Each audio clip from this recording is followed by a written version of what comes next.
Hello students, welcome back to another problem solving session of Vedantu olympiad school. आज के इस video के अंदर हम एक और रिकरेंस रिलेशन से रिलेटेड प्रॉब्लम लेके आए हैं। बट जो ये प्रॉब्लम है ये इतना स्ट्रेट फॉरवर्ड नहीं है। ओके, तो हमें इस प्रॉब्लम को सॉल्व करने के लिए थोड़ा सा मैनिपुलेशन करना पड़ेगा चीजों के अंदर, और कुछ नई चीजें डिफाइन करनी पड़ेंगी।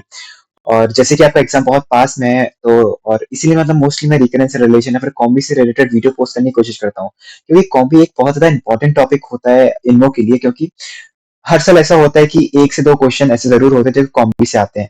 और जो 2020 का जो इनमो का पेपर था जिसके अंदर 3 प्रॉब्लम थे, उनमें से एक प्रॉब्लम ज्योमेट्री का था और बाकी के दो जो प्रॉब्लम्स थे वो कॉम्बी से थे।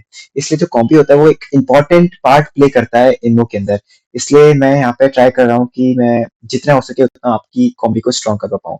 तो आप इस प्रॉब्लम को ट्राई कर सकते हो। अगर आपको इस प्रॉब्लम में कोई हिंट चाहिए या फिर आपको सोल्यूशन देखना है, तो आप वीडियो को पॉज कर सकते हो इस जगह पे, और उसके बाद खुद से ट्राई कर सकते हो। अदरवाइज आप हिंट्स वगैरह जो मैं दे दूंगा उसको यूज करके भी आप इस प्रॉब्लम को सॉल्व कर सकते हो। ओके, ऐसा आप हो सकता है कि आपको कुछ पार्ट देखना हो, आपने वो पार्ट देखा, उसके बाद आप वीडियो को पॉज कर सकते हो और उसके बाद खुद से ट्राई कर सकते हो। ओके, तो ऐसे बहुत सारे इंस्टेंसेस आएंगे जब आपको ऐसा लगेगा कि ट्राई करना, तो आप जरूर ट्राई करिएगा वहाँ पे अच्छे से पॉज करके। ओके, बिकॉज हमें पता है कि इनवो के अंदर हमारे पास काफी टाइम होता है प्रॉब्लम सॉल्व करने के लिए। और जैसे कि हमें पता है कि इनवो का जो कट ऑफ होता है वो अराउंड 2 प्रॉब्लम होता है, 2 या 2.5 प्रॉब्लम। तो अगर हमें 3 प्रॉब्लम भी सही करनी है 4 घंटे में, तो हमारे पास मिनिमम 1 घंटा है हर प्रॉब्लम के लिए। ओके, तो आइए हम इस प्रॉब्लम को देखते हैं। तो हमें यहाँ पे क्या दिया हुआ है, consider a tower of pennies arranged row on row with the following condition. Okay, row on row किस तरीके से, जो हमारी पहली रो है, ये मान के चलते हैं हमारी पेनीज की पहली रो है। ओके, अब जो दूसरी रो होगी वो इस वाली रो के ऊपर अरेंज होगी इस तरीके से। ओके, इस तरीके से अरेंज्ड होगी। ये होता है रो ऑन रो का मतलब।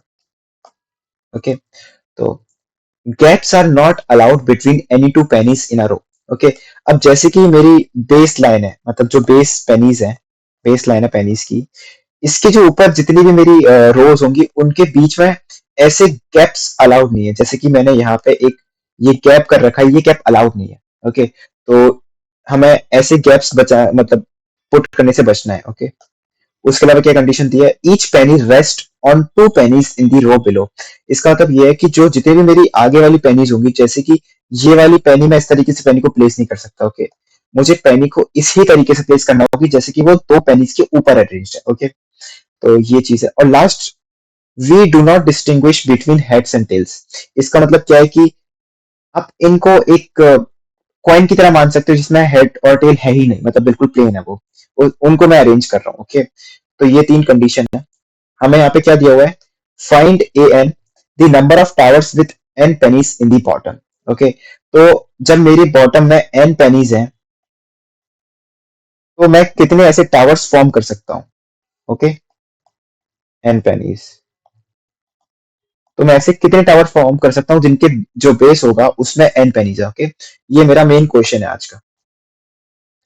तो अब यहाँ पे आप ये देखो कि अगर मैं यहाँ पे 2 टर्म्स डिफाइन करता हूँ। सबसे पहले तो ए एन ऑलरेडी डिफाइंड है। ए एन क्या डिफाइंड है,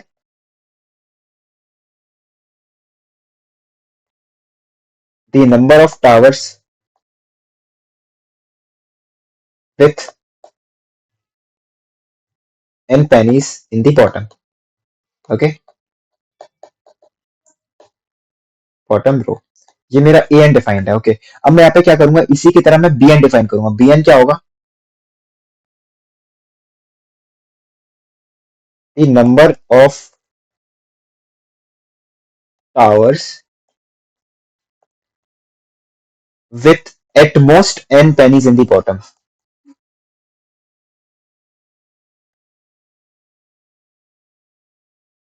ओके, एक तरीके से क्या है कि जो मेरा बी एन है वो मैं उसको ए एन के टर्म्स में लिख सकता हूँ। ओके, तो बी एन मेरा क्या हो जाएगा, A N plus A N minus one plus A N minus two up to A two plus A one. ये हो जाएगा मेरा बी एन। मतलब मैंने एटमोस्ट लिखा है, तो एन की वैल्यू 1 2 3 अप टू एन कुछ भी सकती है। ओके, मतलब उन सबका सम होने वाला है बी एन एक्चुअली। तो ये मेरा बी एन डिफाइंड है इस तरीके से।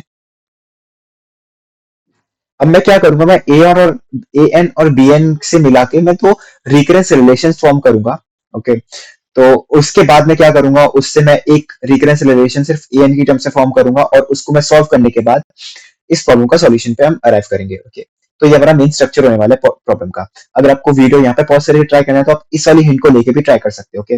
और जो ये वीडियो है इसके मल्टीपल सॉल्यूशंस भी हो सकते हैं, मतलब ये मेरा एक तरीका है अप्रोच करने का। इसके अलावा और भी तरीके होते हैं जिससे कि मैं इस प्रॉब्लम को अप्रोच कर सकता हूँ, ओके। तो ये तो मेरा पहला तरीका हो गया।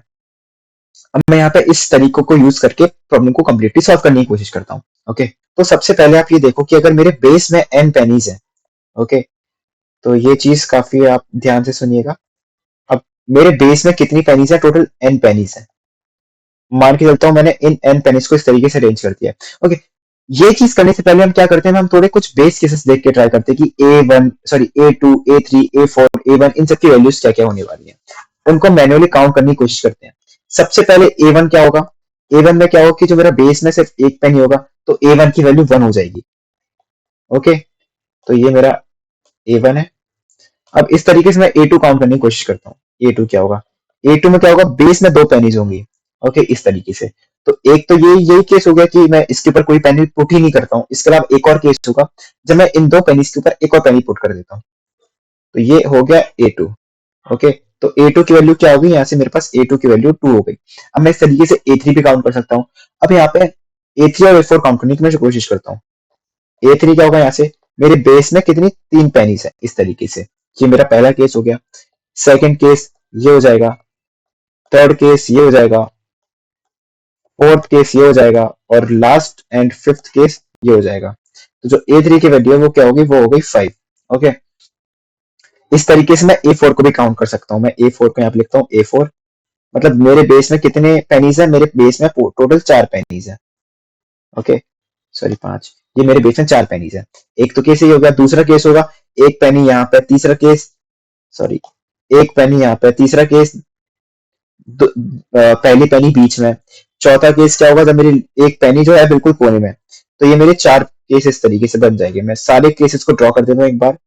ये मेरा हो गया case 1, this is my case 2, this is my case 3 and this is my case 4, okay. इसमें क्या था? मैं सिर्फ एक सिंगल पेनी पुट कर रहा हूँ नीचे 4 पेनीज के ऊपर। तो इसके अलावा मेरे पास पांचवा केस क्या होगा कि जब मैं दो दो पेनीज को पुट कर रहा हूँ, ओके। एक केस तो ये हो जाएगा और दूसरा केस कौन सा होगा? दूसरा केस ये हो जाएगा। और इसमें एक और केस बनता जो कि होता ये वाला, बट ये जो केस है ये काउंट नहीं किया जाएगा क्योंकि जो हमारी पेनीज है वो क्या है कि यहाँ पे जो सेकंड केस है, each penny rest on 2 pennies, sorry, gaps are not allowed between any 2 pennies in a row, okay. तो इसका मतलब ये है कि जो जब मैं A4 काउंट करूंगा तो जो सेकंड रो होगी उसके अंदर जो गैप होगा वो अलाउड नहीं होना चाहिए, ओके। तो ये है। अब इसके अलावा और कौन से केसेस हैं मैं सारे ड्रॉ कर देता हूँ। अब ये हो गया। अब 3 पेनीज वाले केस कौन से होंगे? 3 पेनीज वाले केस तो ये होंगे कि तीनों की तीनों पेनीज बना दी। अब इसके अलावा होगा कि अब मैं थर्ड रो के अंदर भी पेनीज पुट कर पाऊं। तो जब मैं इसके अंदर थर्ड पेनी पुट करूंगा तो वो क्या हो जाएगा? एक तो ये केस बनेगा और दूसरा ये केस बनेगा। अब जब 3 पेनीज वाला केस होगा यहाँ से मेरे पास क्या कौन से केस बनेंगे? एक तो ये केस बनेगा और एक तो ये केस बनेगा, ओके। और इसके अलावा एक और केस बनेगा जिसके अंदर मैं दोनों पेनीज ही पुट कर रहा हूँ यहाँ पे, एक दो, ओके। ये सारी केसेस होंगे। इसके अलावा एक और लास्ट केस बनेगा जिसके अंदर मैं सारी की सारी पेनीज को पुट ही कर रहा हूँ, एक के ऊपर एक के ऊपर एक, इस तरीके से। तो ये होगा मेरा टोटल नंबर ऑफ केसेस। अब मैं काउंट करके देख लेता हूँ कितने हैं। 1 2 3 4 5 6 7 8 9 10 11 12 13। तो A4 की वैल्यू है वो क्या होगी? 13 होगी, ओके। तो ये होगी मेरी A4 की वैल्यू। अब इसके बाद मैं क्या करूंगा? अब मैं इन जनरल फाइंड करने की कोशिश करता हूँ ए और बी के टर्म्स में, तो इक्वेशंस, ओके। तो सबसे पहले आप ये देखो कि अगर मेरे बेस में टोटल n पेनीज है, ओके, ये मेरा बेस है, इसके अंदर n पेनीज है, ओके। ये मेरे बेस के अंदर टोटल n पेनीज है। अब मैं क्या करूंगा? एक केस तो ये बन जाएगा। तो सबसे पहले जो रिलेशन मिलेगा मुझे वो क्या मिलेगा? मेरा कि जो bn है that is equals to an plus bn minus 1। क्यों? अब मेरा bn की वैल्यू क्या आ रही थी? an के टर्म्स में आ रही थी an plus an minus 1 plus an minus 2 dot dot dot up to A2 plus A1। अब मैं जो ये वाली सारी टर्म्स होंगी इसको मिला के मैं क्या लिख दूंगा? an plus b of N minus one. तो यहाँ से जो मेरा पहला रिलेशन है वो क्या आ रहा है, b n is equals to a N plus b of N minus one. इसका एक लॉजिकल एक्सप्लेनेशन भी है मेरे पास। वो लॉजिकल एक्सप्लेनेशन किस तरीके से वर्क करता है वो आप ये देखो। ओके, तो यहाँ पे आप ये देखो कि मेरे बेस में टोटल एन पेनीज है। अब एन पेनीज है इसका मतलब ये है कि जो लास्ट वाली पेनी है, मतलब मैं बी एन काउंट कर रहा हूँ इस जगह पे। ओके, बी एन क्या होता है, at most n pennies in the base. अगर मेरी लास्ट वाली पेनी बेस के अंदर नहीं है तो वो क्या हो जाएगा, वो हो जाएगा total b of N minus one. अगर लास्ट वाली पेनी बेस के अंदर है तो वो क्या हो जाएगा, ए ऑफ एन, बिकॉज बाकी सारी पेनीज तो ऑलरेडी होंगी क्योंकि ये जो पेनीज है वो असेंडिंग ऑर्डर में अरेंज की जा रही है। मतलब असेंडिंग ऑर्डर मतलब लेफ्ट टू राइट अरेंज की जा रही है। ओके, तो इस तरीके से मेरा सबसे पहला रिलेशन ये आ गया। अब इस तरीके से मैं एक और रिलेशन फाइंड करने की कोशिश करता हूँ बी एन और ए एन के टर्म्स में। ओके, अब मैं यहाँ पे क्या करूंगा, मैं यहाँ पे A of N plus one की वैल्यू फाइंड करने की कोशिश करूंगा। ओके, मैं यहाँ पे A of N plus one find करने की कोशिश करूंगा। इसका मतलब क्या है कि जो मेरा बेस है उसके अंदर already n plus one pennies है। ओके, और जो मैं लास्ट पेनी है उसको मैं किसी और कलर से कलर कर देता हूँ ये। ओके, तो ये मेरी सारी पेनीज है, एन प्लस वन पेनीज। अब यहाँ पे क्या होगा, मैं ए ऑफ एन प्लस वन की वैल्यू फाइंड करने की कोशिश कर रहा हूँ। अब जो मेरी सेकंड रो होगी, बेसिकली ये वाली रो होगी, इसके अंदर दो केसेस होंगे। पहला केस तो ये होगा कि जो इस जगह पे जो पेनी है वो है या नहीं है। अगर यहाँ पे कोई पेनी एग्जिस्ट करती है, ओके, तो ये जो केस होगा वो क्या हो जाएगा, अगर सेकंड रो में लास्ट पेनी है इसका मतलब क्या है कि वो पी ऑफ एन की इक्वल होने वाला है। मैं क्या बोल रहा हूँ कि अगर मेरी जो एन प्लस वन पेनीज है बेस के सबसे नीचे, जो सेकंड रो होगी नीचे से, अगर उसमें लास्ट पेनी है, राइट मोस्ट पेनी, तो इसका मतलब क्या है कि वो बी ऑफ एन के इक्वल होने वाला है। क्यों होने वाला है, क्योंकि बाकी सारी पेनी एग्जिस्ट कर भी सकती है और नहीं भी कर सकती है। तो ये एटमोस्ट एन पेनीज हो जाएंगी सेकंड रो के अंदर। ओके, और अगर लास्ट वाली पेनी एग्जिस्ट ही नहीं करती है तो उसके अंदर ये बची हुई एन माइनस वन पेनीज बचेंगी। तो वो किसके अंदर आ जाएगा, वो that is equals to A of n. Okay, तो ये चीज है ए ऑफ एन। क्यों, अगर मेरी लास्ट पेनी नहीं है तो उसके अलावा जो मैंने ऑरेंज पेनी बनाई हुई है उसको भी मैं रिमूव कर सकता हूँ। तो इसका मतलब क्या है कि जो बहुत नीचे वाला बेस है उसके अंदर एन पेनीज है, तो बेस के अंदर एन पेनीज है तो that is equals to A of N. तो इस तरीके से मैंने अपने दो रिकरेंस रिलेशन फाइंड कर लिए। सबसे पहला क्या है, सबसे पहला रिकरेंस रिलेशन है B of N is equal to B of N minus one plus A of N. And second relation क्या है मेरा, A of N plus one is equals to B of N plus A of N. तो मैं इन दोनों relations को थोड़ा नीचे लिख लेता हूँ। सबसे क्या है, P of n is equals to A of n plus B of n minus one. And second relation क्या है, A of n is equals to B of n minus one plus A of n minus one. अब मैं इन दोनों relations को use करके मैं यहाँ पे एक रिलेशन फाइंड करूंगा जो कि सिर्फ होगा मेरा A of n के टर्म्स में। तो मैं यहाँ पे जो Bn लिखा हुआ है इसको, मतलब यहाँ से मैं क्या आएगा मेरे पास कि जो मेरी B of n minus one की वैल्यू है that is equals to A of n minus A of n minus one। और यही b of N minus one की वैल्यू मैं इस वाली इक्वेशन में पुट कर दूंगा। तो यहाँ से b of N minus one की वैल्यू, अब यहाँ पे एन माइनस वन की जगह पर मैं एन पुट करूंगा तो यहाँ से मेरी बी ऑफ एन की वैल्यू आ जाएगी A of N plus one minus A of N that is equals to A of N. अब बी ऑफ एन की वैल्यू क्या है मेरी, that is equals to A of N minus A of N minus one, which implies that a of n plus 1 is equals to 2 times a of n, sorry, 3 times a of n minus A of N minus one. ये मेरा relation form हो गया। अब इस relation के लिए मैं इसकी कैरेक्टरिस्टिक इक्वेशन बना सकता हूँ। वो क्या बनेगी मेरी, x square minus three x plus one is equal to zero. अब इस जो मेरी कैरेक्टरिस्टिक इक्वेशन, इसके दो रूट्स होने वाले हैं। वो रूट्स क्या होंगे, x is equal to minus b plus minus under root b square minus four a c upon two a that is equal to three plus minus root five over two. ये आ गए। तो इसका मतलब क्या है कि जो मेरी रिलेशन होगा, जो ए एन होगा, वो क्या होगा, A into three plus root five over two to the power N plus B into three minus root five over two to the power N. ये हो गया मेरा इन जनरल जो सॉल्यूशन रहने वाला है ए एन का। अब यहाँ पे मैं ए वन और ए टू की वैल्यू पुट करके यहाँ से मैं क्या कर लूंगा, यहाँ से दो इक्वेशन निकालूंगा और उन दो इक्वेशन सॉल्व करके यहाँ से मैं ए और बी की वैल्यूज निकालूंगा और उन वैल्यूज को पुट करने के बाद यहाँ पे मैं ए एन की वैल्यू बता पाऊंगा। ओके, तो जैसे कि मुझे a1 की वैल्यू पता है that is equals to 1, a1 is equals to 1 that is equals to a into 3 plus root 5 over 2। मैंने यहाँ पे कुछ नहीं किया, मैंने यहाँ पे सिर्फ n की जगह पे 1 रख दिया है, plus b into 3 minus root 5 over 2। 1 is equals to a plus b times 3 plus root 5 times a minus b whole divided by 2। अब जब मेरा डिनोमिनेटर में 2 है, इसको मैं दूसरी साइड ले जा सकता हूँ। सो 2 is equals to 3 times a plus b plus root 5 times a minus b। ये बन गई मेरी पहली इक्वेशन। अब मैं यहाँ पे मैं a2 की वैल्यू फाइंड करना हूँ। a2 की वैल्यू मेरे पास क्या है, दैट इज इक्वल्स टू 2, जो मैंने यहाँ पे फाइंड कर रखी है। a2 की वैल्यू क्या है, मेरी 2 है।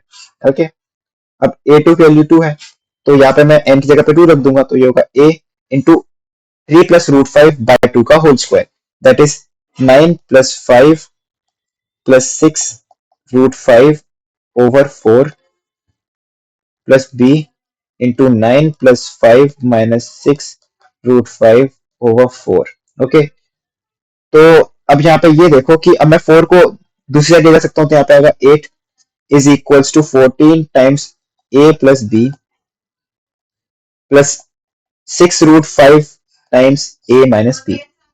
अब यहाँ पे मैं क्या करूंगा, मैं यहाँ पे एक 2 कैंसिल आउट कर सकता हूँ दोनों साइड से, तो मेरे पास इक्वेशन बचेगी 4 is equal to 7 into a plus b plus 3 root 5 times a minus b। Okay, अब मैं अगर पहली वाली इक्वेशन में 3 का मल्टीप्लाई करता हूं तो मैं इस वाली टर्म को कैंसिल आउट कर पाऊंगा। तो अब 3 टाइम्स फर्स्ट इक्वेशन क्या हो जाएगा, 6 is equal to 9 times a plus b plus 3 root 5 times a minus b। ये हो गई मेरी फर्स्ट इक्वेशन। अब मैं सेकंड इक्वेशन में, सॉरी फर्स्ट में से सेकंड इक्वेशन माइनस करूंगा, मेरे पास क्या आएगा, 2 is equal to 2 into a plus b which implies that a plus b is equal to 1। ये हो गया मेरा पैरेललाइजेशन।